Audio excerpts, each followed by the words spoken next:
Hello, everybody. Welcome back. Today, I'm in Lisbon with my friend, Mr. Richard Grannon. A few weeks ago, maybe it's about a month ago now, it's a month ago, we did a seminar in Liverpool called Narcissistic Psychopathy, which Richard organized. I highly recommend you check it out. You can go to his website, which is www.richardgrannon.com, and it will be up there. Is it up there yet? No. Not yet. Todavía no. So today is June 24th. So maybe by the end of the month, It will be it this will be week, up. yeah. But it was a great seminar.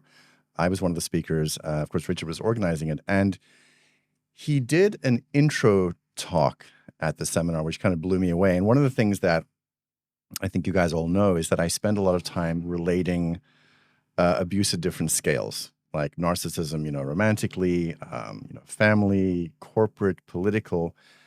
And Richard tied together so beautifully narcissism, well, specifically narcissistic psychopathy, and what's happening at a world scale. And I thought, let me get him in the studio and let's have a chat about it because it's really good stuff. So welcome, sir.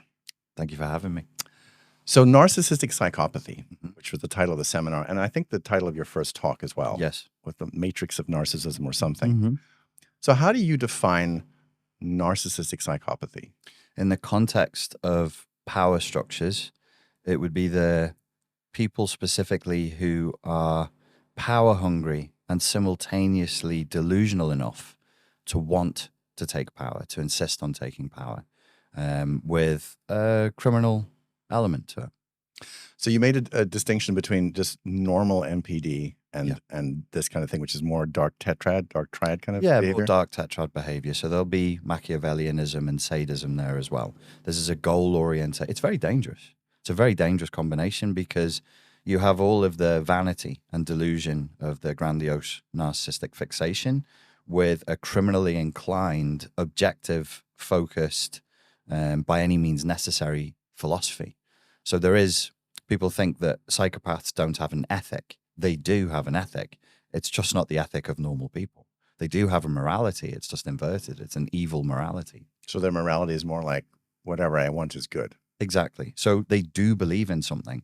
It's just that when you look at their beliefs, it's frightening because the ethos is one that moves towards evil and seeks to invert good to bad and bad to good. So in this talk, the talk was sort of framed around the idea that narcissistic psychopathy becomes the dominant influence in the societal structure. Yeah.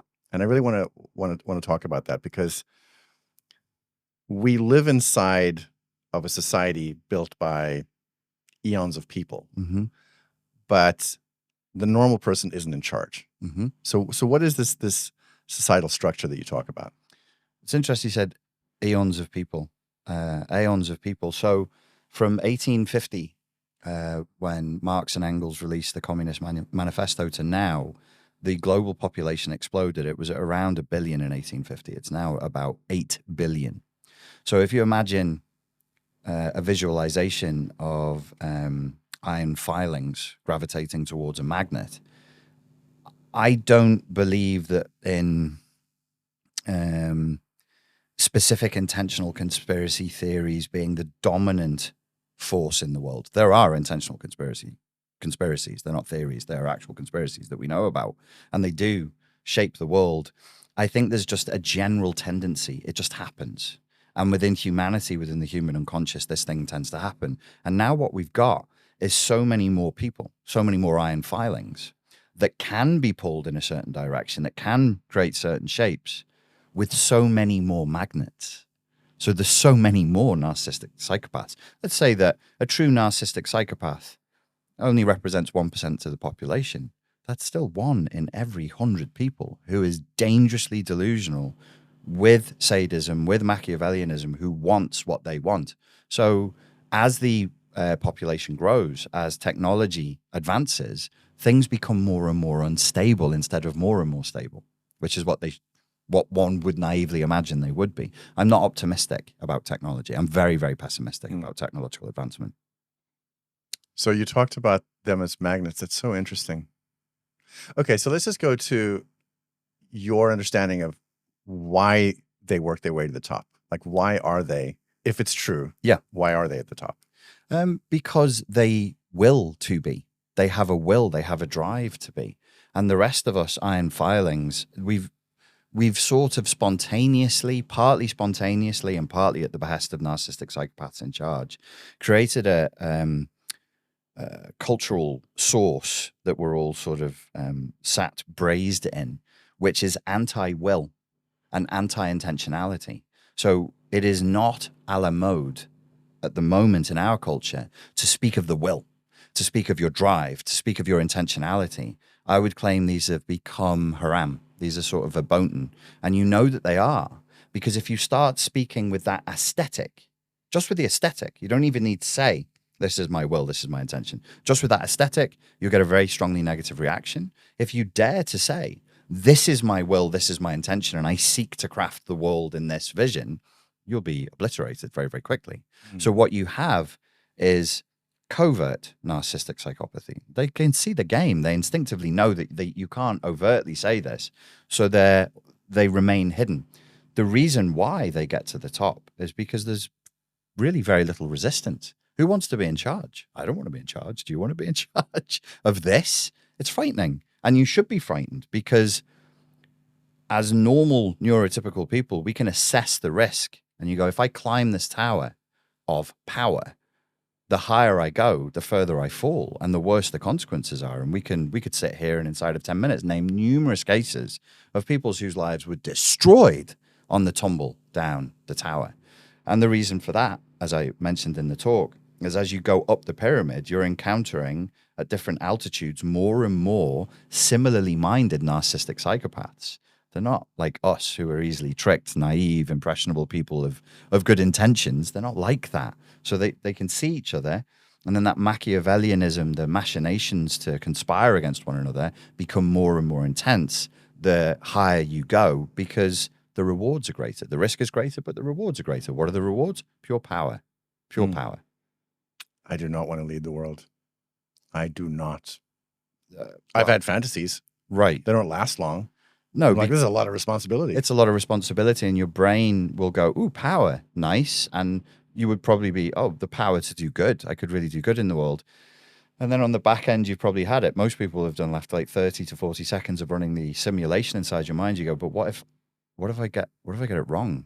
What if I say the wrong thing and start a war? Or could you live with 300 people being killed because of something wrong that you said? How about 300,000? How about 3 million? And people watching might say, well, that's a very dramatic example to give. No, it's happened. That's history. Can you live with that? If you can't, you shouldn't be in charge. I flirted with joining the military, and these, as a potential officer, these are the conversations they were having with us. Can you live with it? It's your job. It's your job. You put people's lives at risk. That's why we're hiring you. We're not hiring you to be, tough guy infantry. You should be able to do the job of your men. We're hiring you for your decision-making and risk assessment skills. And can you make sacrifices? If you can't, you've no business being here. They were very clear with us about that. I was thinking about your almost entry into the military. Yeah. And like you didn't go in, from what you told me a long time ago, because you got attacked one day and it put you out of commission to do the final exam. Yeah. I mean, that was maybe fortuitous.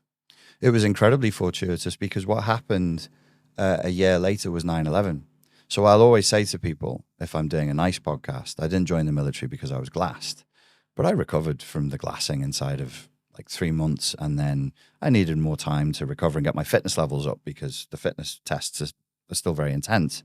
But then 9/11 happened, and I had to sit outside of the library in my hometown in Bebington, because that's where you access the internet and books back then, and make a decision. I was like, what do you think this represents, and who's on what side? Do you want to be a part of this or not?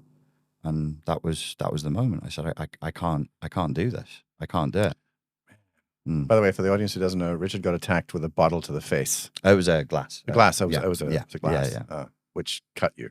Yes, he took a half pint glass, which is a glass about that big, and smashed it into the side of my eye, which then it just burst, and then splinters of glass went into my nose, my lips, the bag under my eye, and so on. Yeah. Good times. Yeah, good times, baby. A dumb question. How do we know that the people in power are largely pathological?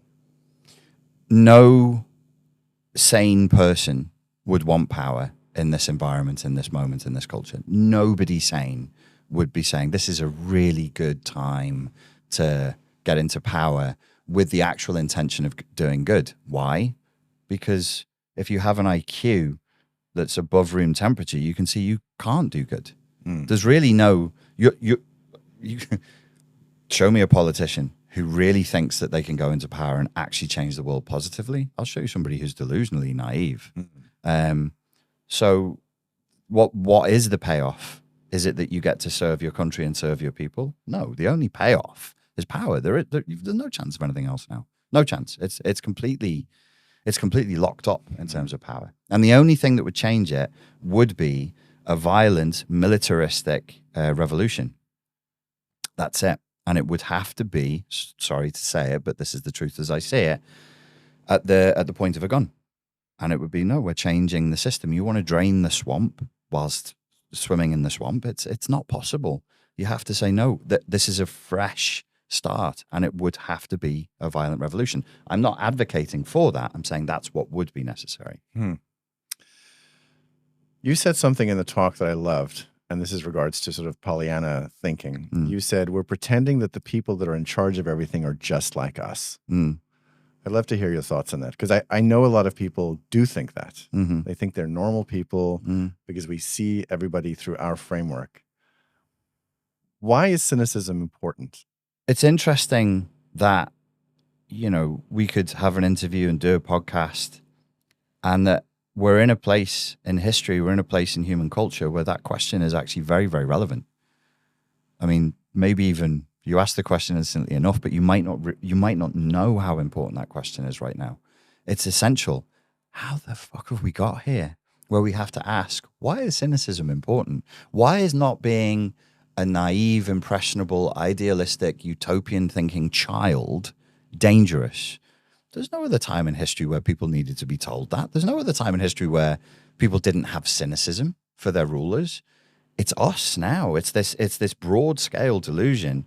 And I would claim, as much as like we are facing the risks of a narcissism and psychopathy pandemic, the greatest danger is the codependency pandemic. The greatest danger is the pandemic of naivety and impressionability, and the lack of will, the openness to becoming ideologically infected. So why do people need cynicism? To fight ideology, to fight stupidity. You've got to be cynical. And, to look at the people who are in power and think, well, why does this person want this?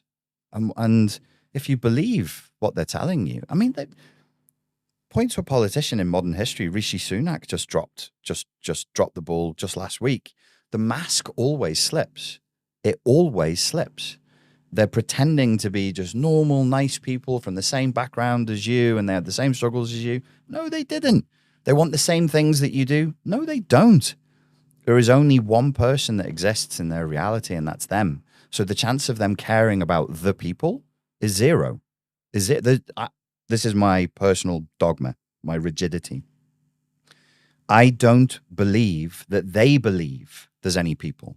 I don't believe that they believe there is a nation to be moved forward as a tribe, as a community, holding hands together into a bright future. It doesn't even exist for them. It's like the Little Prince, the French artist who used to draw the little man just on his own on one lonely little moon. That's it. You're looking at little princes and little princesses. There's no other. When I'm saying there's no other people, I mean from the narcissistic psychopath's perspective, there are no humans outside of themselves. There's just them. And then there's them, me human, me God, everybody else, thing here to serve me. That's it.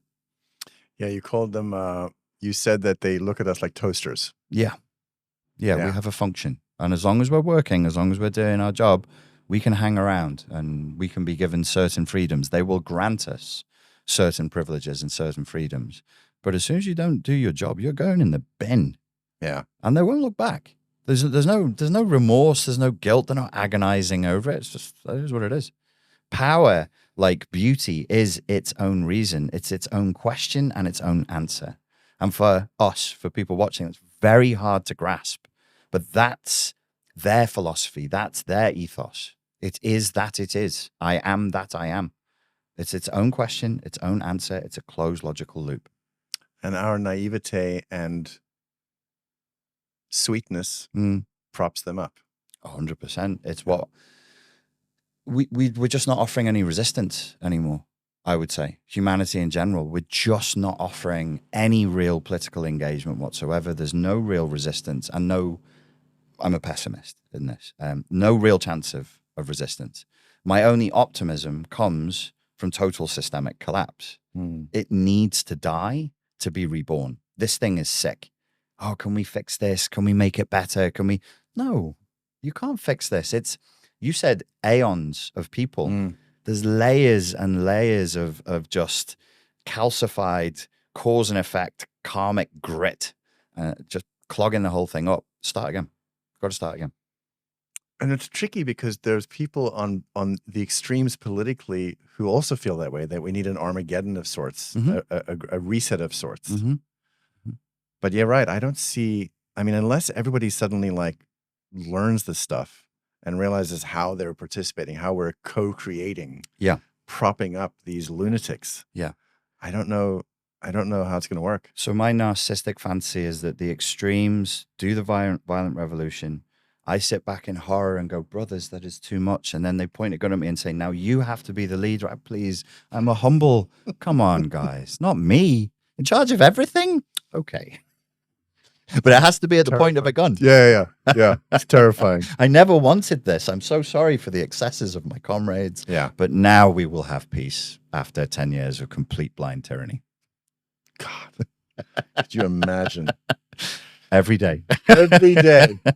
So you talked about systems thinking. And by the way, I don't know if I told you this, but my former cult leader, Ranieri, all about systems thinking, was constantly talking about system theory. I bring up NLP. Everything you bring up. That's what my cult leader said too. But it is a useful framework because, well, first of all, can you explain, my explanation is so littered with cult jargon. Yeah. So explain systems thinking and systems theory. So I did a degree at Aston University, and I hated it because I didn't realize we were being taught it as behavioral science, and I just loathed it. Rats in mazes going left and right depending on a reward or opponent. Ugh, horrible. I wanted to discuss people's dreams, the archetypes, and all that. I get to my third year, and the head of the psychology department is a guy called Andy Bass. He's still out there working. He's doing great work, and he's an NLP master practitioner under Richard Bandler, as I was. So we had this link. And I told him I didn't enjoy the course and I wasn't having a good time. He said, you try to make it yours, try to bring in this and that. And then in the final year, he created a module that was an elective. It was completely optional. And it was called Systems Thinking, where he could backdoor things like NLP, anthropology, Gregory Bateson's double bind theory. That's what I learned that from Andy Bass. But we did it under this the broad title of Systems Thinking, where you look at any situation as a series of systems. So if it was a political situation, human beings are a system within a system. Then there's politics. That's a system at another level. You start looking at different levels and meta levels of system. You break things down systemically, and then you put them back together systemically. And through this systemic perspective, you hope to find new solutions and new perspectives, which largely you can. It's pretty cool. Systems thinking is a good way. It's a functional way of looking at things because we really are systems within systems within systems. All interconnected, interrelated. So now let's take this to what you talked about in that talk, which is we live in a system, your argument, your thesis, created by narcissistic psychopaths. 100%. Okay. Explain what happens then. So, because I'm a simple man, I like to try and make things, as basic as possible. So I always look at smaller tribes of people. So I think throughout human history, we typically lived in tribes of less than 150 people. So let's say there's 100 of us. Who is going to decide where we live, where we move to, how we live, whether we attack other tribes, whether we have an arable lifestyle, whether we have hunter-gathering, whatever it is? There will be leaders who spontaneously come to the fore within any group, and they shape the culture. So I know that that you know this. Many people talk about Native Americans, First Nations people, the indigenous people of America as this homogenous group. You know, they all rode horseback. They all shaved their heads on the sides. They all attacked other tribes and white people. And there was, like, within California alone, when I was last in California, I looked it up, there was 800 different language families that we know of that have gone extinct. Now, that doesn't mean 800 different tribes, but the idea, we're imposing this idea of tribes. You're Navajo, you're, Cherokee, it didn't really work like that. So there was a panoply of different ways of getting things done. The world that we're looking at is a world that is carved out of the people who move to the fore and bring things forward. Some, and if we're talking about First Nations people, some were extremely aggressive. Some, if you got captured by, you would be tortured to death. Some, if you got captured by, they would integrate you into the society. Some, if you got captured by, they just give you back. They'd be like, you're too much hassle. We don't want to be chased. So it's crafted by whoever the people in charge are. This is exactly the same principle when we walk down the street in Prague or we walk down the street here in Lisbon and we look at the beautiful architecture of whatever was there from the times before. You're looking at the work of, I'm claiming, my thesis, narcissistic psychopaths. Why are the buildings carved like this? Why is it cut that way? Why is it? Because whoever had the dominant ideology, and it's only a battle of ideologies, it's not a battle of philosophy in this realm, it's ideology. Whoever has the dominant ideology that all the iron filings, not all, the majority of the iron filings gravitate towards, that's who wins. We've chosen to call this democracy because we're fucking delusional. It's not democracy. It's not the worst thing ever. I don't even have like a moral reaction to any of this. I think it's a system. What else are we going to do? Sit there and pick our noses? No, I mean, this is what progress looks like. You can take away the moral judgment on whether it's right to torture your prisoners or whatever when we're discussing systems thinking. It is a relevant conversation elsewhere, but as smart adult human beings, we should be able to split these things up and say, okay, we're not going to talk about moral right and wrong now. We're going to talk about the system. Why did this family group, this language family group do this and that one do that? Why did Portugal and Spain at that time want to be so aggressively going out into the seas and finding new places? And that's just what the dominant ideology was at the time. The British Empire. Why? Because that was what the dominant ideology was at the time. Why didn't France do what Portugal, Spain, and England did? Whatever, because that wasn't the dominant ideology at the time. And to me, it's just, these are systems. These are the iron filings that are gravitating towards certain magnets, and it is a battle of ideologies. And sometimes it's a combination, what I'm going to say is very vulgar, between a good salesman, a good sales pitch, and the right audience. Reductio ad Hitlerum, I think, means every time you discuss politics, eventually you're going to bring up the little Austrian painter. Why did that happen? We all look at Hitler now, like, oh, Hitler, Adolf. He was one dude. Serious? Okay, he was a good, not good, charismatic. Not good. Not good. A charismatic public speaker. But what was he doing? I mean, he was effectively the sock puppet of the broken, resentful German unconscious of the time. He just said what people needed him to say. Why did he do that? In First World War I, when he was awarded a medal for bravery, did he have a psychotic breakdown? Was he broken open? Did he get hysterical blindness? Yeah, he did. He thought he was blind for a while. He really saw some bad things in World War I. Then his sight came back, and maybe after that, he was just lived as a psychotic, as a half psychotic, half psychopath, blatant narcissist, clearly a narcissist, and was happy to become the voice of the darkest elements of German historical resentment. But he didn't create that. That stuff was going on long before he was born. Like the impetus for what we know of from World War II was long before he was born. He was just the mouthpiece. He was the guy who was okay with being the mouthpiece for that resentment. You could do it. I could do it. You could go to South Africa tomorrow, and you know what buttons to push. I can do it in England tomorrow. Why don't you? Why don't I? Because, my God, I don't. The horror.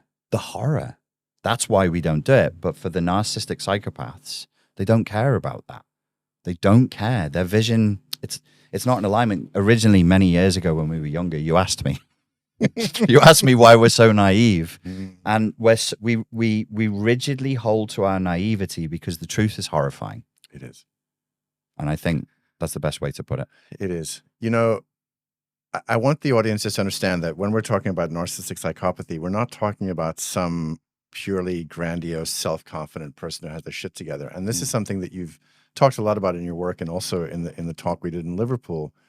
There's a real psychosis to these people. There's this bizarre psychotic fantasy. Yeah. I'd love you to talk a bit about that. This, Yep. you know, me against the world and poor me and all that shit. So for the layperson, when we say fantasy, most people, the way we use it normally, would be either like daydreaming or it's a sexual fantasy. In the realm of psychoanalytic theory, fantasy can be more like an organizing narrative for how one consciously and unconsciously lives their life. And it has ideological elements to it. Ideology could be said to be like a group fantasy, a shared fantasy between a nation or a community of people, a cult, a country. The fantasy, I'm trying to remember the language my therapist uses with me. If the fantasy is effective in a direction, it's because it introjects, it activates parts of ourselves that we've internalized and suppressed. So, sorry, back to Hitler. What was he doing when he spoke with such passion and the way he used language and the things he was saying to the German people at that time, not all, but to the majority of them, it created a very strong physiological response in them because it was activating superego injunctions and introjected parts that were held together by this fantasy. So in the same way that like a sexual fantasy generates sexual arousal, a collective fantasy creates a different kind of arousal. Yes, now we're ready. We're going to build these tanks. We're going to, steal money from here, there, and everywhere. We're going to create this whole ideological framework, and we've got one goal, and we're all moving forward. Because to activate a nation, and Germany was a large, well-populated country relative to the rest of Europe, you've got to have a really good fantasy to get people going. So that's how we're using fantasy in this context. I hope that makes sense. Yes. And then the thing that struck me is, you talked a bit about, and this is something that I've understood. I understand that we live in this, you could call it this narcissistic psychopathic matrix created by the people that are in charge, but they're psychotic. Yes. They have a psychosis. Yes. So what is the effect on society? Yes. With people like that? Really, really easy example, Facebook. So that's created by what Facebook is and what Facebook does is a creation of the owner. So if he's schizoid and asocial and resentful, then the paradigms and the platform that he creates will reflect that pathology.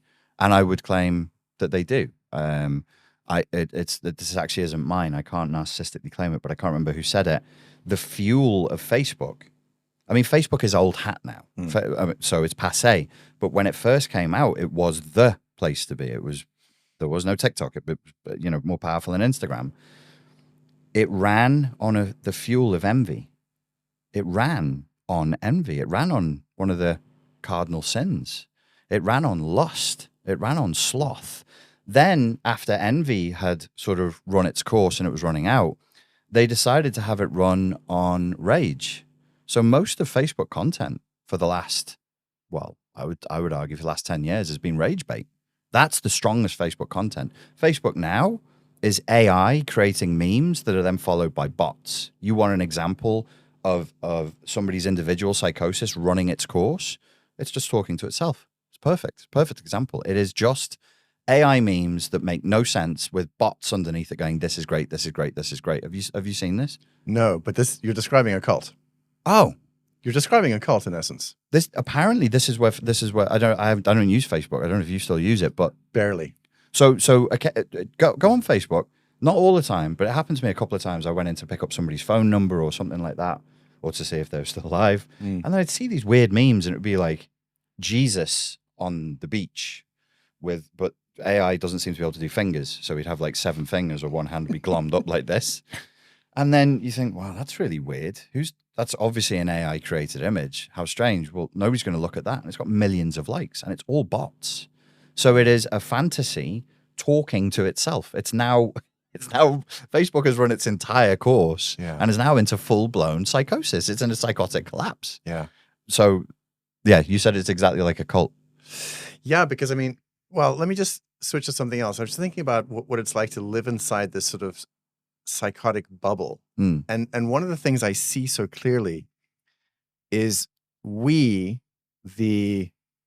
iron filings, not all of us, but a lot of us have become flying monkeys for the leadership. Yes. And that's how I know that we're living inside this bubble. Yes. We literally defend the leaders. Like right now, not strictly the case, but very often if you say something on social media that goes against their leaders, they get really upset and they want to take you down. They don't even listen to the argument. You get called names and they take you down. That's what happens in a cult. You get called, like in mine or Scientology, you get called a suppressive. You get cast out. But the same thing's happening right now. And I see, just like in a cult, there's all these different messages that you're getting, and they're coming from somebody who's not stable. So you now try to integrate this non-stable message into yourself. You start to go crazy. Yeah. That's what I'm beginning to see. Yes. So that would be, you just made me think of this just now, a manifestation of us being internalized by the cult leader and becoming a part of him or her.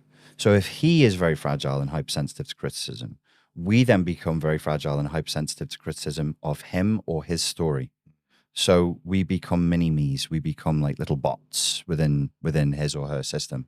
And if he is emotionally dysregulated, if he is arrogant, if he is very jealous or very open to narcissistic injury, we become narcissistically injurious on his or her behalf. We become fragile on his behalf. So I'm now going to hold the burden of my master for him. I'm normally a nice guy. We can talk about anything. You can call me anything and I'm fine. But when you trip on the landmine that criticizes my political party, you see me turn into another person. Yes. Where's that coming from? Well, this is the narcissistic relationship writ large. This is exactly what happens between two people. I'm in a covert contract with my group, with my leader, and this is what is expected of me. In order to have my fantasy that activates my interjects and gives me the pleasure of being in that group, this is the deal. This is my contract. I have to attack you. Yeah. I want to just mention to my audience that a couple of months ago, Richard and I created a course called Decoding Cults and Narcissists. And we created it to have people have an understanding of what happened to them. So it's not just what happened, about how to heal from it, but you can't heal from it until you understand what happened to you. And whether it's in a relationship or, a family or, a group or a church or a political party, you've actually been infected by somebody who's psychotic, and you've taken on some of those attributes, and it's also hurt you. And so part of what we try and do in this course, and I'll put the link in the show notes, what we do in the course is explain how it all works, and then also give you a whole bunch of tools to heal from it. The first thing is you have to recognize it happened. Most people, when they recognize what happened, they're like, my God, this is insane. Then they want to understand, well, what was the structure of this thing? How did I participate? What happened to me? Why do I not feel like myself anymore? And then we lay out towards the end of the course how to heal from that. So that's something to check out. We did good work. Yeah, it's a great course. We did good work. A really good course, yeah. You said something that I think is very interesting. You said that everybody at present is obsessed with the dividing lines between people because we're being fed it, and we think the dividing line is race or it's gender or it's ethnicity. Yeah. And you said, no, it's not. There's actually a magic trick going on. Yeah. Can you explain that? Yes, I think as the leaders' pathologies manifest in us, they're obsessed with difference, they're obsessed with division, and they're obsessed with maintaining power. And they know very well that you can't have 8 billion people saying, hey, we don't want you to be in charge. So you got to keep them fighting. You got to keep them separated. The true dividing line in humanity on any issue that anybody cares to mention is not between red team, blue team, white people, black people. It's between humans and psychopaths. That's the only dividing line that we ever need to be looking at on any subject. Everything else is a distraction. Men versus women, gender wars. No, there are psychopathic men. They are not the allies of non-psychopathic men. We all universally agree these are bad people. Psychopathic women, same thing. When it comes to race, same thing. Nations, it's the same thing. Again, it's kind of sad that you even have to lay this out, which is why I would claim that we've entered a really naive period of human culture where we have all the information available to us through the devices, through the internet, but none of the wisdom to process it. And our addiction to using the devices and our addiction to consuming content has actually massively atrophied our capacity to reason. And we need to turn that back on. Am I reasoning here? When I was a kid, I was in a cult. I just remembered when you were speaking then. I did Aikido and I did ninjutsu, these martial arts. And if anybody ever attacked them, I would attack the person who attacked the art. But I think I was about 21 when I wrote like a diary entry to myself. And it was like, you do not have to defend ninjutsu. Ninjutsu is not a person. Ninjutsu in the modern world, none of us are ninjas. This isn't feudal Japan. We're not assassins. Like, if you want to do it, you could do it. If you don't, there's plenty of other things you can choose. But I remember clearly what that felt like. I remember being defensive. I remember having this defensive attachment to the thing. But my payoff was I get to do Aikido. I'm an Aikidoka. I get to do ninjutsu. I'm part of the global Ninpo Taijutsu clan. I was in this cool thing with code words and we said things to each other in Japanese that was cool and there was symbols. There was a payoff. But it wasn't, in the end, I was like, this is just aggravating me. I'm putting myself through something here for no reason. It just becomes for me, the juice wasn't worth the squeeze. This is where I'd like people, the point of the story is, metaphorically speaking, we can talk to ourselves. Do I need to log into Instagram and argue with somebody over this political party or that political party or this war or that war today? Why am I doing that? Who's arguing? And what's the point? Didn't we do this yesterday? What did it do? It doesn't do anything. Who am I serving is a good question to ask. Who am I serving right now? And if it's not you, then you're somebody's bitch. You know, it's so interesting. You got me thinking about, in the late 70s, I left South Africa and I went to live in Canada for a while and then the US. And I remember being in New York at one point and watching television. And I saw this great ad about the Great American Melting Pot. And it was all about all these different people from all these different countries and colors and religions and beliefs and everything, all in this big pot. And it wasn't creepy cannibal cartoon. It was, like, it was really cute. And I was like, oh, I love this. And I loved it because I just come from South Africa where I was, even at a young age, uniquely aware of like, this division is causing a problem. And so now I thought, well, this is wonderful. America's about putting everything together in one thing and creating this new culture of diversity and this and that and the other. And now we've taken this right-hand turn to like, no. We shouldn't be a melting pot. We need to look at everybody's differences and make more and more finer distinctions about exactly what your genetics are and what your language is and the amount of melanin you have or you don't have. And I keep thinking to myself, okay, this feels like triangulation, right? People that I talk to, some people don't believe me. They go, no, this is just society and we're just getting more loving. And I'm like, this is not more loving. This is not more loving. There is something afoot. And they go, oh, now you're into the whole, like, there's one grand conspiracy. I go, I don't think there's one grand conspiracy. I don't think psychopaths work that well together. Yeah. I think they work together for a while. Yeah. But I think it's a war of psychopaths. Yeah. And we're just collateral. Yes. Right? Yes. The race issue is a really interesting issue. The girl that I'm dating at the moment, she's mixed heritage and she's obsessed. She's obsessed. And this is the second time I've been with a girl who's mixed heritage and they're obsessed with trying to figure out where people are from and what their background is and their nationality and everything. And it just seems to be something in humans that as a civilized culture, we're going to have to resolve. We're going to have to like maybe start when people are young and be like, okay, look, we are all the same species. What you're focusing on is an aesthetic. You're looking at the way people look, because sometimes you really can't tell. There's people out there, you know this from being from South Africa. There's people out there 80% Nigerian. They look super white, but they're really, whatever. It's and it kind of makes me sad. It's one of these things where I'm like, we don't have time for this. Yeah. This really is a distraction. Yeah. You've got to be looking at humanity, psychopaths, pathology. Am I talking to a pathological person? No matter what ethnic background they have, there are things that you can and can't do with them. There's places that you can't go to with them. Are you talking to an open-minded human being of good intent? And then there's another issue that is probably a more important issue, but it makes people very uncomfortable, which is IQ. In some of the spaces where online, where there are big problems, you have people who are both very ideologically infected and not equipped IQ-wise to deal with resisting the ideological infection. So because they feel it, it is. Well, why would I? It must be. I feel it.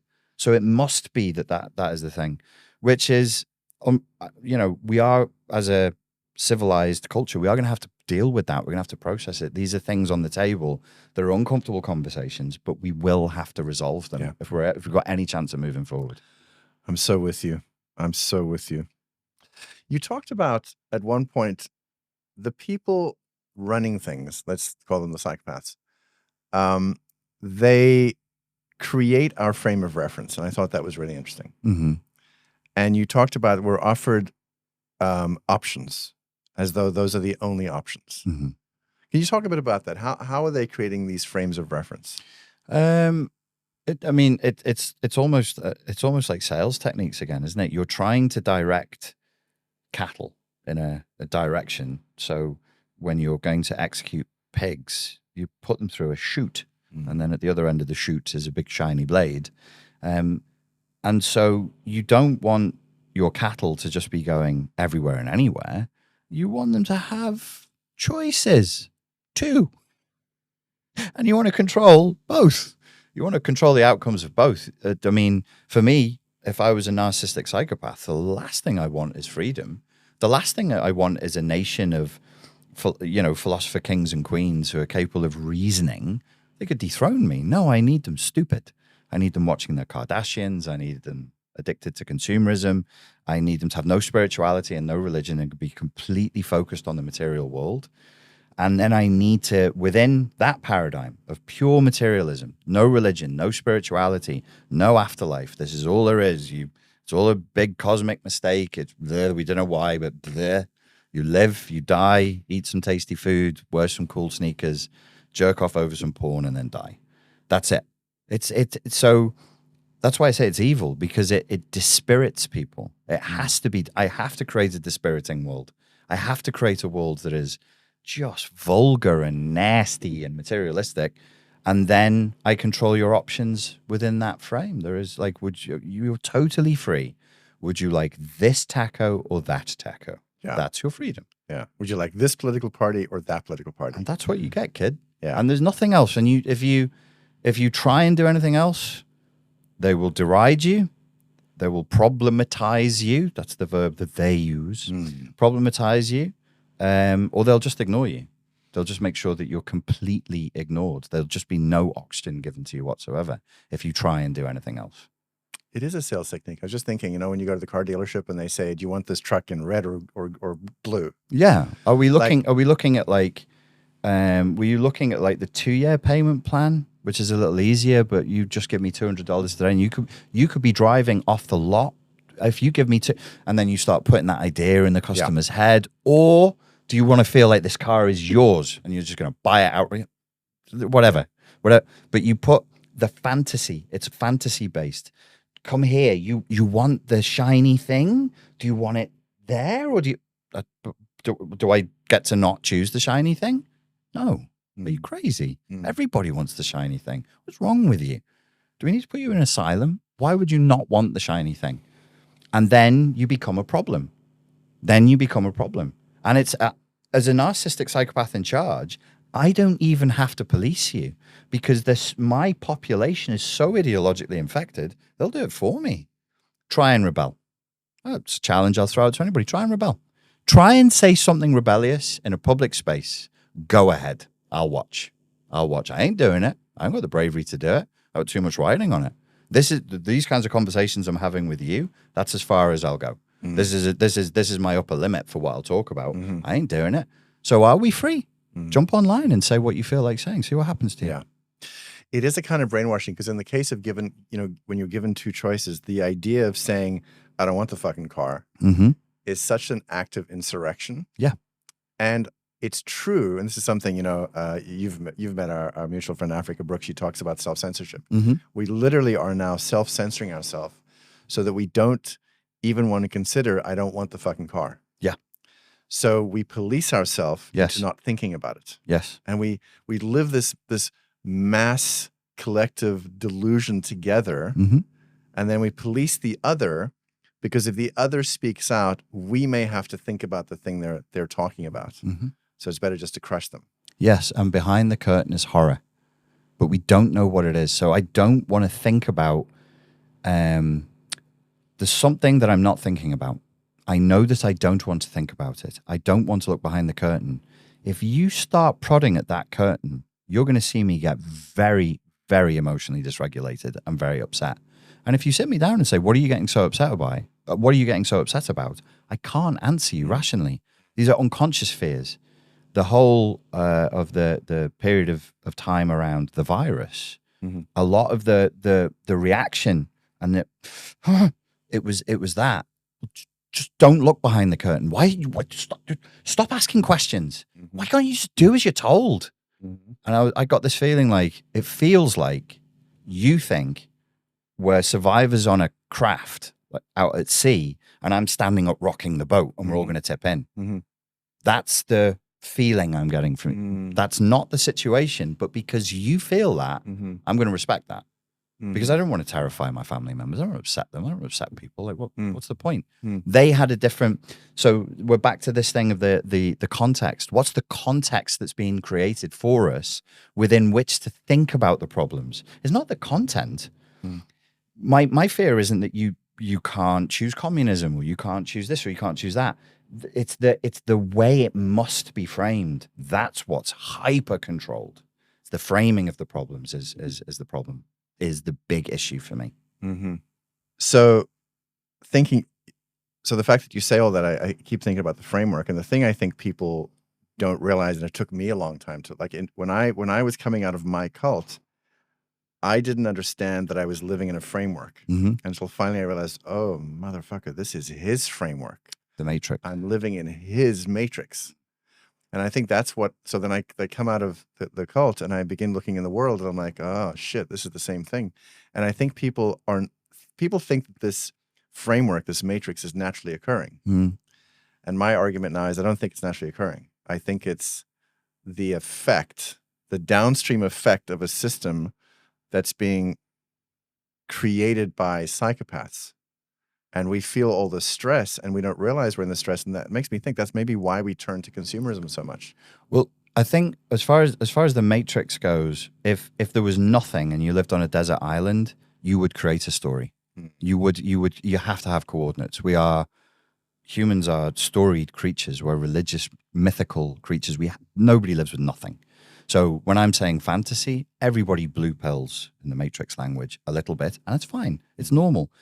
You have to have a fantasy. I think somebody, maybe it was Edward Bernays, Freud's nephew, figured it out.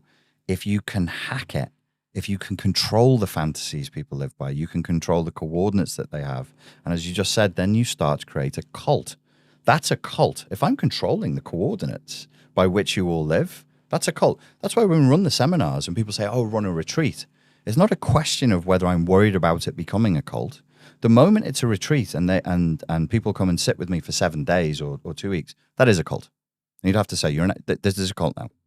This is a cult, so you're going to get cult-like effects from this. So when you leave, no matter how good this is, no matter how beneficial this is, you're going to have to unbrainwash yourself, because you don't live on a farm in Ibiza where you just meditate, do yoga, and discuss your childhood trauma.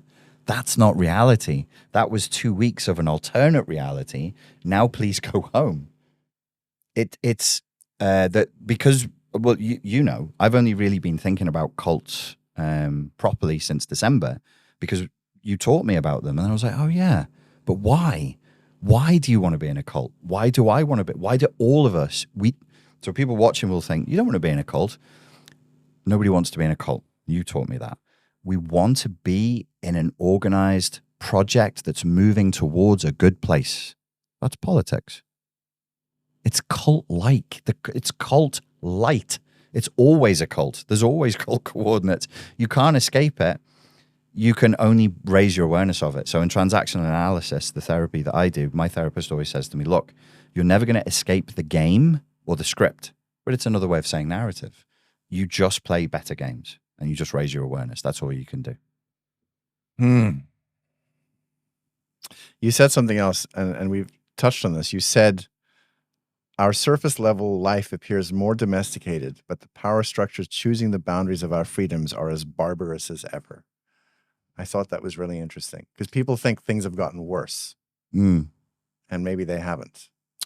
It depends how we're rating worse.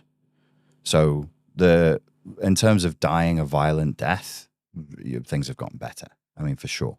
The chance of the three of us in this room dying a violent death, inshallah, is very, very low. It's extremely low compared to in other times. Or the chance of dying of some hideous disease or starvation, it's extremely low. So there's no doubt that by certain metrics, things are better. If you're looking at the metric of how brainwashed are you, this is the worst. Yes. Easily the worst in human history. How interfered with you are. You're not allowed to live on a farm and worship your stupid God and grow your plants and love your wife. No. You have shit to buy. You have people to vote for. How dare you? Turn on the television now. Yes. And take your dose. Take your fucking dose. Yes. Yes. You're not allowed. It's not allowed.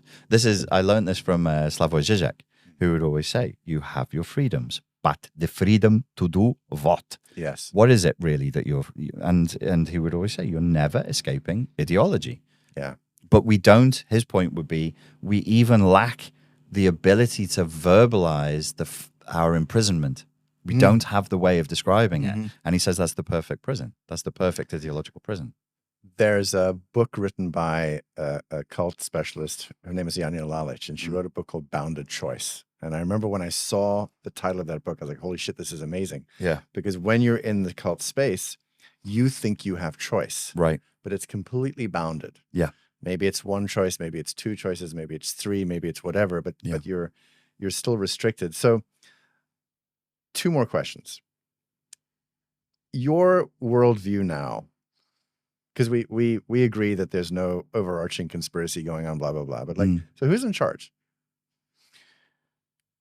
I'll answer your question with a question, and one for the audience as well. What's more terrifying? Is it a room full of dudes in capes who are in control of everything, or nobody's in control of anything and we're in free fall? I don't know what's more terrifying. I probably would choose the fascist tyranny because of the child in me that would be like, well, at least daddy's in charge. Daddy is evil, but there is a daddy and he's in charge.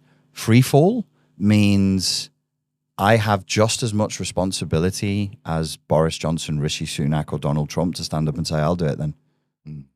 And that is, I don't want to do that. I'm happy to do an interview about it and complain about it and do a podcast. But if it really isn't a locked down conspiracy, then you follow my reasoning, right? You just say, well, then go on, dickhead. Throw your hat in the ring. I don't have the capacity for that. Yeah. So my worldview now, it's a combination. Yeah. There are elements that are clearly in free fall. I would even argue there are places you can see evidence that there was a conspiracy run by evil men, but competent evil men. Yes. And then they handed it over to their sons, and it was like a photocopy of a photocopy of a photocopy. And then you just had like incompetent evil men. Yeah. And I think that's what we live in now. We live in the shadows of a once great conspiracy. Yes. And it's now this Yes.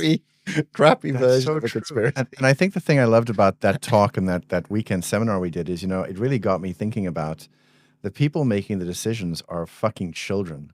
Yeah. They're 2-year-olds. Yeah. Having tantrums because I see some of the choices being made right now that are driving us into war. Yeah. And I keep thinking to myself, do you not see the cause and effect of the choices you're making and what it's going to result in? And the answer is no. No, they don't. They don't. No. But what for did you say? You said it was 18 months. They've thought ahead maybe 18 months, you said? I think, I don't think that they're thinking ahead further than 18 months. Yeah. I think they're just like, it's in a constant state of putting out fires. Yeah. And there's actually a book written about this. I think it's called The Fifth Estate that I thought was a thriller novel, and it wasn't, but it was well worth reading, about presidential power in the USA. And it was clearly just a case of like people panicking, going, we don't know what we're doing. Yeah. And then other people saying, well, we do. Yeah. Can we help you? No, fuck you, because Yeah. you work for the enemy. We don't Yeah. want any advice from Yeah. you. And somehow the country didn't collapse, and somehow good things happened Yeah. and whatever. But yes, I think largely that there is a fantasy that there are adults in charge. They're in a White House. It's their version of American royalty. It's a palace. And inside of there is all wisdom, all philosophy, all greatness, and all virtue. Yeah. It's in control of this beautiful project that's moving everybody forward towards life, freedom, and happiness. I see what you say about the second one being so terrifying, because I think I try to impress upon people that the people running things have a pathology and that they're tantrumy children. Mm-hmm. That, as you say, vacillate from grandiose to vulnerable and suffering and willing to take the entire world down if they don't get their way. And I think that to really take that in is fucking terrifying, because then you have to dethrone mommy and daddy, you know, in your mind, and that is terrifying. But I do think it's helpful, and this is what you and I talk about, and other people we know as well, constantly. If you look at a larger situation, break it down to the simplest thing. Look at a narcissistic psychopath in a one-on-one relationship with somebody else, a cult of one, as the name of your book is, and now upscale that to a larger, venue, and like that is what we're dealing with. Essentially, yes. Yeah. Essentially, yes. And so you have your screaming, tantruming, narcissistic psychopaths at the very top, and then around them various degrees of narcissism and codependency, and people who are just fawning and letting them do it. And really nobody saying, look, if we do this, the consequence is that, and it's going to be bad. Like if you push people too far in one direction politically. Am I a political genius because I realize that eventually the people who don't benefit from that are going to be resentful, and then like an elastic band, it's going to spring back, but it'll be overcompensatory and go too far the other way. Did I need to study psychology for 15 years? Isn't that like, so I'm sat there watching people and I'm saying, you're building the prison day by day, brick by brick, that you'll be sat in before you die on this earth. You're going to be, why are you doing this? It's all online. Everybody's got the receipts. You're not going to get away with this. Are you dumb? And then the answer I've come to after reflecting on it for years is, yes, they're just dumb. They're just dumb. They're saying it because they're ideologically infected children. It feels good to say it. I'm activated. I'm in my fantasy. And I want to throw this brick at you. That brick is going to be one of the bricks that holds your cell together in this lifetime, guaranteed. Sometimes I'm mixing my metaphors here. I look at the way people act. They're on the Titanic. They know they're taking the piss, but the ship is going down. They steal the silverware. What are you going to do with that silverware? We're all going to fucking drown. But you think you're being smart? You think this is clever? Well, I'm doing it because me. Okay. And then it's a lack of long-term thinking, is what you alluded to. There's a lack of collective thinking, a lack of long-term thinking. We can't divide from each other. If one major part of my culture or society goes down, it's not like, oh, sucks to be you. We all go down. And it's a stage in childhood that they never grew out of. Yeah. Because in childhood, there's a stage where there's no thinking about the future. Nothing. There's just me. There's just me and what I want. By the way, the magnet iron filings thing, did you just come up with that recently? Yesterday. Do you like it? Fucking great. That's a great Yeah, image. narcissistically so elated with that. It's because I was so elated. There was a conversation I did recently with Ed Dutton and a guy called Carl Benjamin, and it alluded back to a previous from trigonometry. They were asking me about ideology, and they said ideology is hard to define. And then Carl Benjamin and Ed Dutton brought up again and said, people talk ideology, but it's hard to define. I really would like to do some video essay on YouTube giving what I think ideology should be defined as. And it was the image I had was actually of a hand in water, and the water is displaced by the hand, and but the hand is invisible. So how do we know what the ideology is? We have to look at what is displaced. Then you figure out what the ideology is by what it is not. But also the reason I do like the magnet thing is because it's an invisible force that you can't see. Yes. And yeah. And you just end up looking at patterns. Yeah. Like that's your obsession, is looking at patterns. Yeah. Well, by the patterns, that's where you see that could people deny that? Yeah. You go, this is the pattern. Yeah. It's not Mark Vicente's pattern. It's the world's pattern. Yeah. So you say, there's the pattern. Because the pattern is this, here are the conclusions that we can draw from that. And it's not attacking anybody. It's not trying to get into under people's skin on one side or the other of a political issue. It's, here is the pattern. Yeah. Where's this coming from? Okay, does this represent a narcissistic narrative that's manifesting as an ideology? And 9 times out of 10, the answer is yes. Final question, because we've been talking about cheery stuff. You mentioned the idea that if you can control people's fantasies, you can control society. Yeah. So then the question is, how do we control our own fantasies? In this area, it's something that I am working on personally, because it's so powerful. So therapeutic, I do therapy once a week, and that's for my interpersonal stuff. But then I'm like, well, if you know you're going to be stuck in the world of fantasy until you die, how do you choose healthier and healthier fantasies? And then for me, which people can take the advice if they want to, in this culture, because it's an abusive relationship, I claim, that we're in against our culture, which is a culture of narcissistic psychopaths that seeks to demean us, instrumentalize us, and enslave us, as you would in a relationship with a one-on-one narcissist, you have to divide that which is you from them. So there's a false you. You taught me this. There's a cult self. So then I figured out, ooh, there's a narcissistic abuse self. There's a fake self that you are to survive your culture, your cult, your narcissistically abusive relationship, but that isn't you. And then you have to divide what is you, what is authentically you, from the false self. And then you look at who you really are and you ask yourself a simple question: how do I get my needs met in a way that is healthy?